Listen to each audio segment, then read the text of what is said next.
Every single one of them. And not just the men, but the women and the Hey, stop it. I see you already typed out your answer. And yeah, you're probably right. They are pretty bad, aren't they? But I want to play devil's advocate and take a look back at Disney Star Wars movies and see if I can find some good in them and shine a spotlight on it. Don't worry, I'll be of course addressing some of the issues, but that'll be towards the end of the video. I just wanted to try something different from everybody else. Instead of kicking these movies while they're down, try to point out some of the bright spots. But trust me, I know these movies have issues, and it's actually baffling that Disney went into these movies with no plan or outline at all, really. Especially considering how well planned the MCU was, at least up until Infinity War and Endgame. Now it's basically a free-for-all. Tasted that. What the fuck is going on? I mean, hell, they purchased it in 2012, and then by 2015 they started pumping out movies. One a year until 2019. They wasted no time capitalizing on the brand, but we'll talk more about that later. First, I want to tell you why I'm perfect for this task, why I'm the right guy to praise these movies. It's because I'm not a big fan of Star Wars. Surprising, I know. I mean, I've seen the movies, I played a few of the games, but I was never really a super fan, and was never in love with the franchise. So there isn't really much of a bias, because I have no major or lifelong attachment to Star Wars. I enjoyed the movies for the most part, always found them interesting, but I never fell in love with it or seeked out more like I did when I first saw Lord of the Rings. So I'm just a guy who likes movies, who just wants to take a bit of your time and talk about the things I liked or thought that they did pretty well. I guess I should mention which movies I'm going to be talking about in this video. Well, all of them. every single one of them. Sequel trilogy, as well as Rogue One and Solo. We'll talk about them in order of release, but I'll clarify when I'm talking about the sequel trilogy or the spin-off standalone films. The best way to go about this is first talk about the few things that apply to all these films as a whole, then go movie by movie to point out the shit that I like specifically about each one. And yes, you might find that I'm going to be very generous in this video, but that's kind of the point of it. So let's just sit back, relax, and get into it.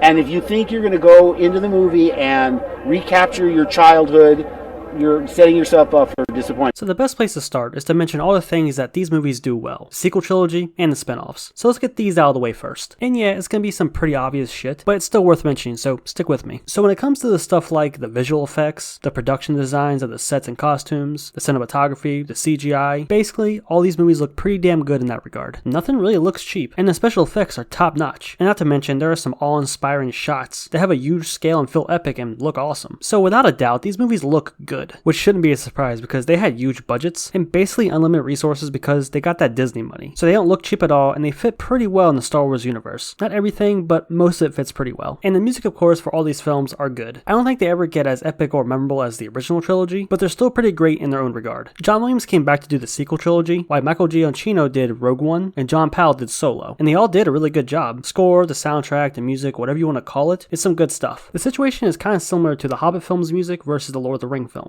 Yeah, it's not as great, but it fits the movies pretty well, and when compared to most other movie scores that came out around the same time, they're definitely a cut above the rest. Oh yeah, and of course, most of the action is a lot of fun. Everything from the space battles to lightsaber fights. There are just a lot of fun, flashy action set pieces that are pretty entertaining, and they're mostly fun and creative little sequences. And I think that'll do it for the stuff that applies to all these movies as a whole. And none of this was too surprising. It's mostly things that everyone agrees on. Yeah, they look good and they sound good. Simple enough. Now let's go movie by movie in order of release and point out the things that each one does well and give some of my general thoughts on them. Oh yeah, I'm not going to be deep diving into the plots or story or giving some kind of summary. If you're watching this, I'm assuming you've already seen these movies and you know how they go and you know what they're about. So in case you didn't know, there are going to be spoilers. And towards the very end of the video, as a little bonus, I actually reached out to one of my friends who's a big fan of Star Wars, at least much bigger than me, and asked him what he thought of the Disney Star Wars film. Unfortunately, we couldn't really work out a time to get into like a Discord chat or a live stream or anything, so he just texted me what he thought, so I'll just be reading what he wrote. Now finally, with all that out of the way, let's start going movie by movie.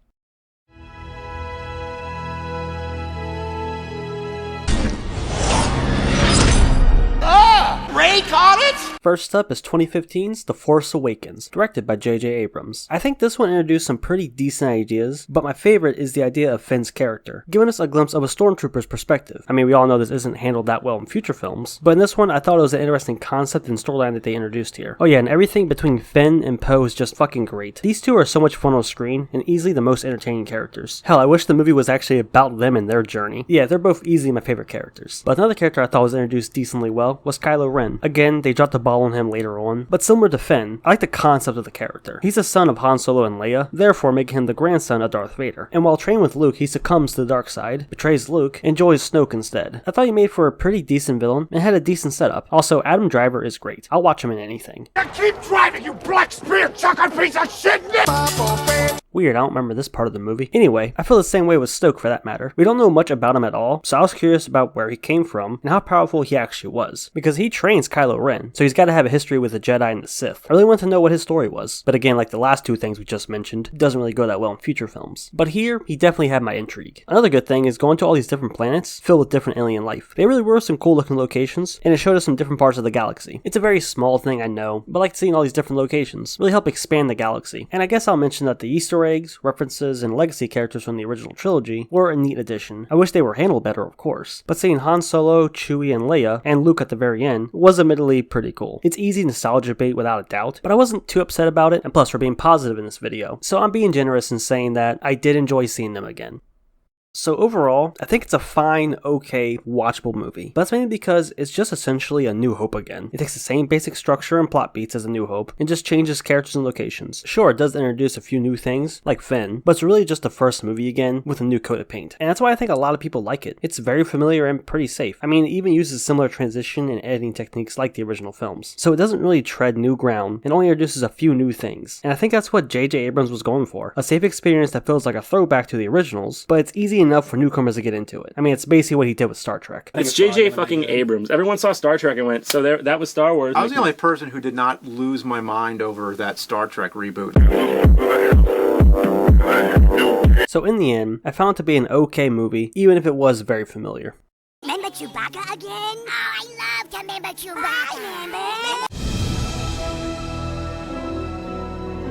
Next up is 2016's Rogue One, directed by Gareth Edwards. Now, I was originally going to start pointing out individual things and moments and just start listing them off, but then I realized I was basically kind of recapping the whole movie. Yeah, so this section is going to be different than the previous, because Rogue One overall is really good. So instead, I'm going to tell you guys the main reasons why I think it's good, and why many consider this one the best Disney Star Wars movie, at least from what I've seen online. And it's because of a pretty simple reason. It ties itself to the world of Star Wars, but doesn't drastically change or mess up established lore or characters, all while offering a different perspective on events, in this case focusing on the rebellion, giving us a glimpse on how they operated, as well as adding some new tidbits of information to the world. In this case, it explains why the Death Star has a weakness that seems like an oversight, and builds an interesting story around it, and we get to see the battle that's mentioned in the opening crawl of A New Hope, as well as them stealing the plans for the Death Star. It's a neat addition that gives us more insight on the story from the original trilogy, and I guess you can see it as just tying up a few loose ends, or oversights from A New Hope. And yeah, that is true, but it also gives us a good, simple story that serves as a nice addition to the Star Wars universe. But also the feel of the movie is a bit different. It still feels like a Star Wars movie, but it gives us a slightly more gritty look at things. It doesn't focus on the Jedi or the Force. It focuses on a ragtag group of rebels who are just doing one main mission that ultimately cost them their lives, as well as showing us that the rebellion has done some pretty dark stuff and gotten their hands dirty. The movie is trying to offer a different perspective on how war actually is. It's not pretty, and even though they're the good guys, they have to make some tough calls and do some shady things for the greater good to win the war. It's a really interesting take, and I actually wish they explored it a bit more. I really like seeing Andor and this side of the rebellion. You know, it's an interesting perspective on things. Another thing that's great is that it doesn't rely too heavily on popular Star Wars characters. Sure, we see Vader, but it's just 2 scenes, as well as Leia, but we only see her for what, 1 minute? But of course we get to see Saul for a bit, and a scene of Senator Bale who hints at Obi-Wan, but all these characters are used sparingly, and the movie doesn't rely on them to get a cheap pop from the audience. All their appearances are brief. I think Saul is in it the most, but he's killed off after like 30 minutes. So it's not reliant on familiar characters, it's able to stand on its own. Now as for the negatives, it's really just like one thing. There is a big cast, and they keep introducing characters throughout the first hour of the movie, but due to the runtime being just a little over 2 hours, it means that a lot of these characters aren't explored that much. Andor was decent enough, same with Jen. They're the main characters for sure, and they're fine. But then there's characters like Baze and Chirrut, who I thought were pretty interesting, and I really wish we knew more about them, because their backstory seemed really cool. But then there are a few characters like the Imperial pilot who are just completely forgettable. But I think everyone can agree that K2 is the best character, but he's really just a comic relief character. So that kind of shows how underdeveloped everyone else is, when the comic relief robot character is way more likable. I wish we got more screen time to flesh out these characters, but considering the simplicity of the story itself, I don't think they could have stretched it much longer than like 2 hours. It was telling a pretty simple, straightforward story, with a ragtag group of characters sharing a common goal. And in that regard, I think it succeeded. So overall, Rogue One is good. I wouldn't say great, but definitely good, and pretty enjoyable and entertaining from start to finish. And it's a welcome addition to the Star Wars universe. It's time for the Jedi to end. Who is this guy? I read that and I said, what? That's not what a Jedi does.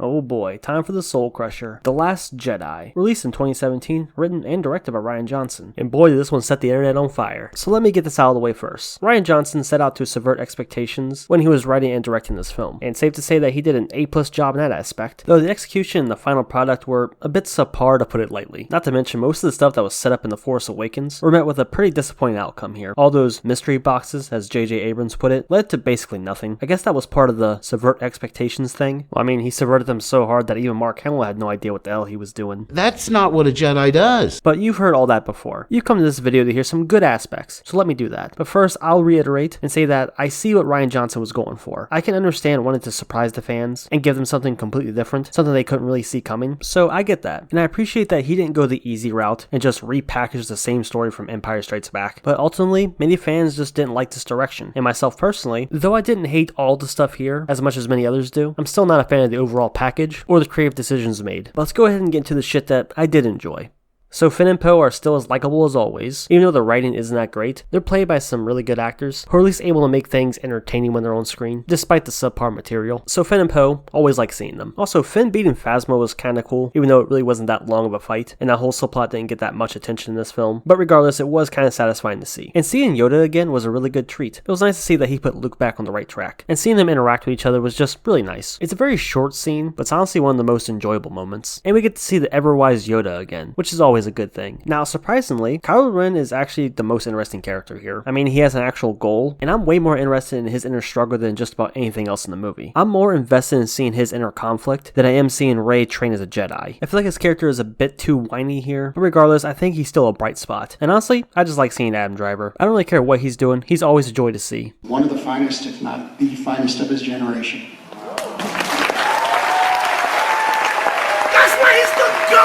I also don't mind the Rose and Finn relationship that they were building in the movie. I thought they worked pretty well together. I actually don't get why Rose or the relationship was hated that much. And I would say that the ending with Luke standing against the First Order and fighting Kylo Ren was great. I mean, it kind of was. But when it's revealed that Luke wasn't actually there, so he couldn't actually get hurt, it kind of made the scene a little lame. I mean, it was pretty badass up until that point. Well, the main point was to distract Kylo Ren so that the others could escape, so I guess it served its purpose. And really, the only other things that I could mention are just the stuff that I talked about that applies to all these movies. You know that the action is pretty awesome, and they look good in their pretty movies. And that's really about the nicest thing I could really say about this one. Yeah, I don't have anything else.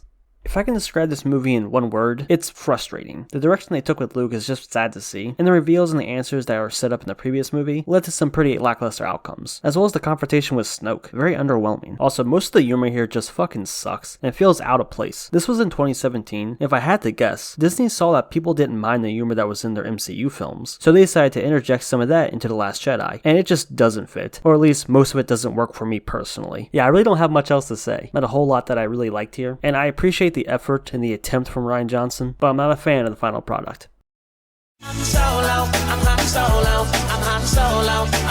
Solo released in 2018 and was directed by Ron Howard. And I think this is when Disney saw some real pushback from the fans about the direction of the franchise. The Last Jedi was definitely the catalyst, and the blowback was huge. But Solo was their first Star Wars movie to actually flop at the box office, showing some actual financial repercussions for their decisions. Now, it could have been fans refusing to see it because they didn't want to support Disney after The Last Jedi, or maybe it's because the concept wasn't that interesting. A prequel movie about Han Solo apparently wasn't what fans were interested in. And to those who didn't see it, I would like to say that they were missing out on something, but they honestly weren't. Solo isn't a bad movie, it's an okay piece of entertainment, it's just a movie that didn't need to exist. You can throw it on and be decently entertained, but there's really nothing that special here. I didn't enjoy it as much as Rogue One, but there are definitely some good things about it, and overall I think it's a fine movie. But let's go ahead and go over some of the stuff that really stood out the most.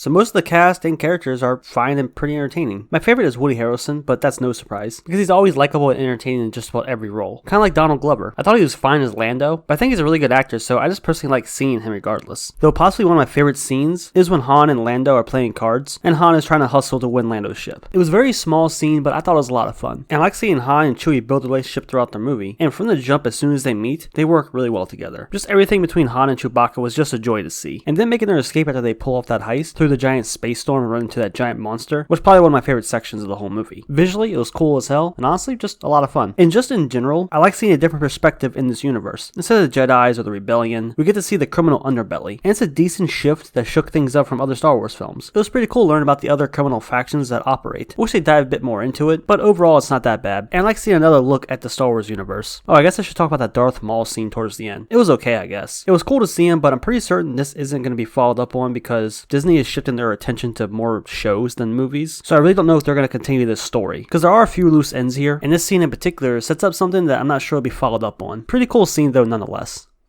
And I guess I'll do it for the very specific things that I like. It's just that, in general, the movie is just fine and it's pretty fun. But honestly, it's not a very essential movie, or really that important. Although I will admit that this is one of the least frustrating Star Wars movies. And in comparison to the sequel trilogy, nothing in it really annoyed me. Characters were entertaining and likable enough. The story was decent. The movie offered an interesting perspective in the universe. Had some pretty fun moments. So I guess that's a plus and really works in the movie's favor. Which is probably why I've seen most people say that they don't hate this movie. Nothing in it is very lore-breaking, or betrays or fucks up established characters. And the more I think about it, the more I keep circling back to the same conclusions that I already said. It's a fine, okay, entertaining movie.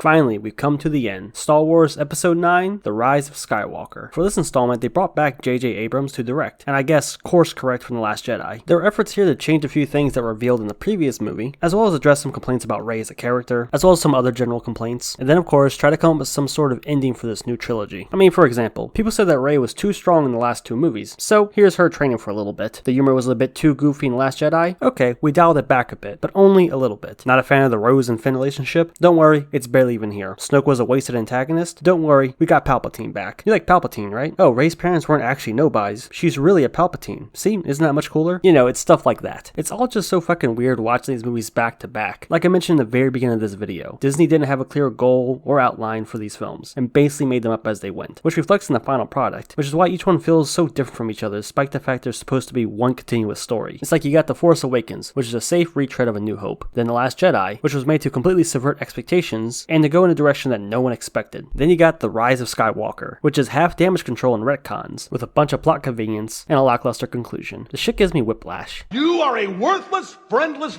faggot-lipped little piece of shit. But you've heard all this before, so let's just dig through this and see what kind of nuggets of good we can find. So as weird as it is, Kylo Ren is still the best character, despite the fact that he's been all over the place in these movies. I like the scene in the beginning of him just wrecking shit looking for Palpatine. And it's also cool seeing him in charge calling all the shots. And then we got Finn and Poe, who are great as always. I swear I'm starting to sound like a broken record here. But just like in The Last Jedi, they're played by some really good, charismatic, entertaining actors, so they can make just about anything work despite how poor the writing is. The whole section when they're at that desert festival, and the chase afterwards was pretty decent, and seeing Lando again was pretty nice. Oh, we finally got to see the Knights of Ren after they were mentioned in The Force Awakens, so that was pretty cool. They didn't really do much, but at least they're there. This lightsaber fight that Kylo Ren and Rey have while they're talking through this like Force connection thing was a neat sequence, or at least it looked cool and was a bit creative. I low-key kind of liked most of the interactions between them, mainly because I got to see Adam Driver, so I see that as an absolute win. Oh, Rosie, I love this boy. Speaking of which, their second fight was pretty decent, but I liked the scene more afterwards when Kylo Ren was talking to his father Han. It was a nice little moment. And speaking of Ghost, it was cool to see Luke Skywalker how he should have been, a wise Jedi Master giving guidance to Rey. And the final battle when Ren and Rey team up against Palpatine was kinda cool. I don't really know what else to say at this point. I really think that's about it. I'm stretching it thin already. Although I will say I was actually more sad when Kylo Ren died than when Rey died. Okay, that's all I got. So, The Rise of Skywalker, the ending of the sequel trilogy, and man, what a journey. I don't dislike it as much as The Last Jedi, but I still don't enjoy most of it, and was just happy when it was over. My guess is Disney was too, because this was when they put a pause on the movies to work on the shows for Disney Plus instead. Though I will say, in fairness, Disney's attempt at course correcting to please fans with Rise of Skywalker is much better than Warner Brothers' attempt at course correcting with the DCEU when they released 2017's Justice League. I mean, I would still rather watch paint dry over either of these two movies, but I think Rise of Skywalker was better put together. But it was clear they had no real direction or outline or end goal with these movies. Disney just wanted to start pumping these things out to profit off the brand, instead of taking the time to actually construct a series of movies that work together to tell one story. They just made up as they went, and the final product was a weird disjointed trilogy of movies. It's sad when the two standalone spin-off movies are better put together and more enjoyable than the mainline ones. Taking one last look, sir. Am I dead yet? So those were the Disney Star Wars movies. Upon rewatching them, I admit that I didn't dislike them as much as I did the first time I saw them, but I think it's just because so much time has passed. I think Rogue One and Solo were pretty solid, fun movies, and the sequel trilogy started off okay, even though it was just a rehash, but quickly spiraled out of control with them showing that they had no idea what they were doing. I know there are fans who like these movies, and hey, more power to you. I just don't care for them, but I don't have a burning hatred against them. And hell, I can even watch a few of these movies and enjoy myself. I guess I'll quickly rank them for the hell of it since I spent this much time talking about them already. Okay, from the worst to the best, this is how I would put them. The Last Jedi, Rise of Skywalker, The Force Awakens, Solo, and Rogue One. This is objectively the best list, and if you disagree, that's okay, you're just wrong. But for real, I'm curious to know which ones are your guys' favorites and how you would rank them. So let me know down below. Now earlier in this video, I said I reached out to a friend of mine who is a lifelong Star Wars fan and asked him what he thought of these movies. So he sent me what he thought, so I'm gonna go ahead and read that stuff out now.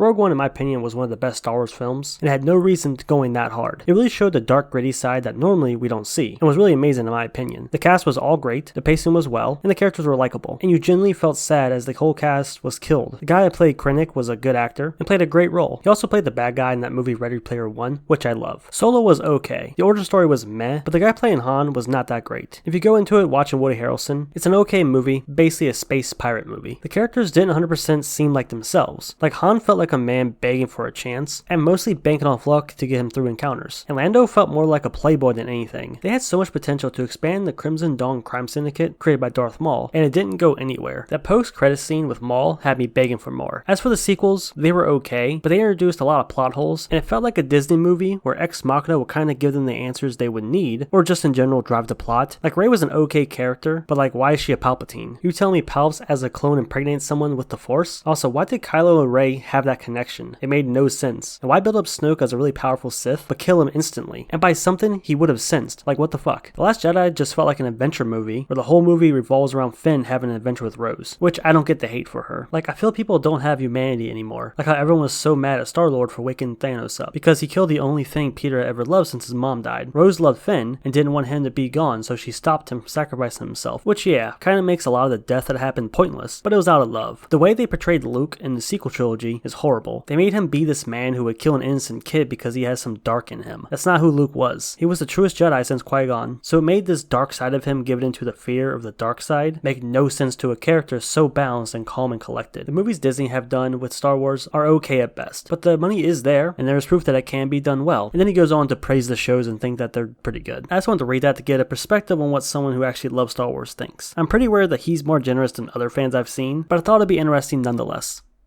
And so this is the part where I asked you guys, what did you think of the Disney Star Wars movies? Are you a huge fan of Star Wars, or are you more like me, where you're familiar with the franchise but never really dived into it? Leave a comment and let me know. I want to make this video to try to shine some light on some of the good things about these movies, but of course, as the video went on, the more negative it got. But I did my best to remain positive, but it's difficult because these movies are just kind of frustrating. And that's come from me, someone who's not a big Star Wars fan. Just in general, as in movies, they are kind of frustrating, mainly The Last Jedi and Rise of Skywalker. But I don't want to waste any time and start diving into the negatives because there are several others who've been doing that for years on this platform, and it's all been said before, so there's nothing more I can really add, which is why I made this video to take a different approach, and I hope you guys enjoyed it. If you did, go and drop a like on it. I'm gonna give a nice big shout out to this channel members. Somehow, month to month, they always return. If you're interested in becoming a channel member, click the join button down below, check out the perks. If they interest you, consider joining, or not, it don't matter. None of this matters.